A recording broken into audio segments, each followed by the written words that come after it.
ඔයත් දෙයක් පටන් ගන්න ආසාවෙන් ඉන්නවා. ඔයාලට දෙයක් කරන්න ඕනි. ඔයාගේ හිතේ පුදුමාකාර කැමැත්තක් ඒ වෙනුවෙන් තියෙනවා. ඒත් ඒ හැම වෙලාවෙම ඔයාලට හිතෙනවද මම මේකට සුදුසුකම් තියෙන කෙනෙක් නෙමෙයි, මට මේ දේ කරගන්න පුළුවන් වෙයි කියලා මං හිතන්නේ නැහැ. මේ වගේ දේවල් හිතන කෙනෙක්ද ඔයාත්? එහෙනම් මේ වීඩියෝ එක ඔයාට.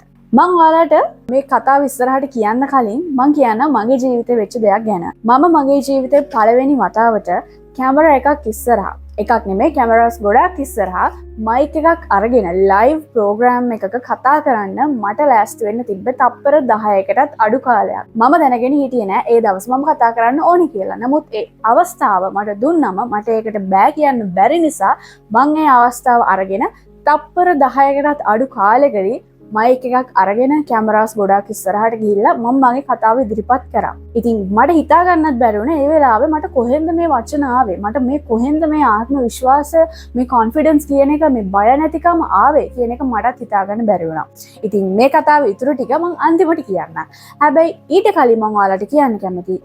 ඔයාලගේ ජීවිතේ පුංචි දේවල් ඕගොල්ලෝ මේ තාක් දුර අචීව් කරගෙන ඇති. ඒක ඔයාලා ඉස්කෝලේ යන කාලේ සහභාගී වෙච්ච තරගයක් වෙන්න පුළුවන්. ඔයාලා කැමති දෙයක්, ඔයාලා සල්ලි දීලා අරගත්ත දෙයක්, ඔයාලා ගොඩක් මහන්සි වෙලා ඒ දේ කොහොම හරි ලබා ගත්ත වෙන්න පුළුවන්. ඒ දේ තුල ඕගොල්ලන්ගේ ආත්ම විශ්වාසය, එමත් නැත්නම් මේ කොන්ෆිඩන්ස් කියන එක පුදුම විදිහට තිබුණා. ඒකයි ඔයාලට පුළුවන් වුණේ මේ මෙඩල් එක, ඒ සහතිකය, ඒ අත්පොල සන්නාදය කියන දේ ලබා ගන්න.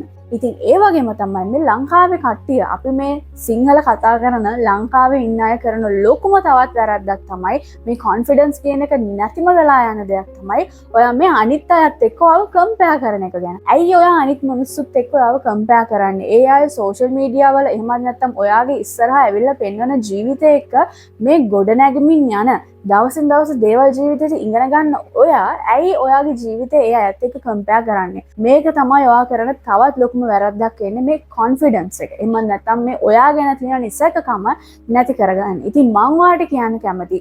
මට එදා කැමරාස් ගොඩක් ඉස්සරහා මයික් එකක් අතට අරගෙන යනකොට මට රිෆර් කරන්න කෙනෙක් හිටියේ නැහැ. මට බලන්න, මට දේවල් අහන්න කෙනෙක් හිටියේ නැහැ. මට උපදෙස් දෙන්න කෙනෙක් හිටියේ නැහැ.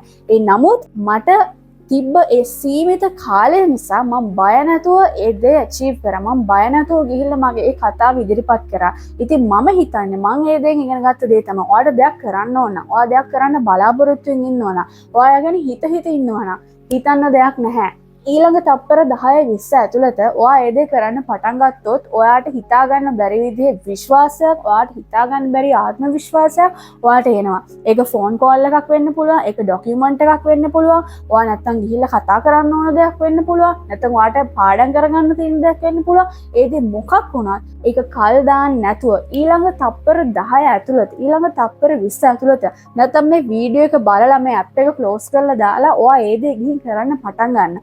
ඔයාට තේරෙයි ඔයා හිතපු නැති විදිහේ ෆ්ලෝ එකක්, ඔයාට හිතපු නැති විදිහේ අදහස් ගොඩක්, ඔයාට හිතපු නැති විදිහේ පුදුම ශක්තියක් ඒ දේ කරන්න එනවා.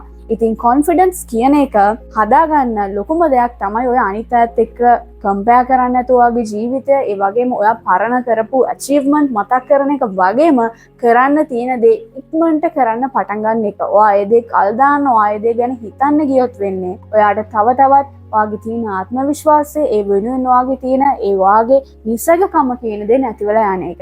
ඉතින් මම ඔයාලට කියන දේ තමයි දෙයක් කරන්න ඕන නම් ඉක්මනට ඒ දේ කරන්න පටන් ගන්න. ඔයා කල් දදා ඉන්න ගියොත් එහෙම ඔයාගේ ආත්ම විශ්වාසයට තව තවත් හානි වෙන එක. මේක හොඳට මතක තියාගෙන මේක අද ඉඳලා ප්‍රැක්ටිස් කරන්න උත්සාහ කරන්න.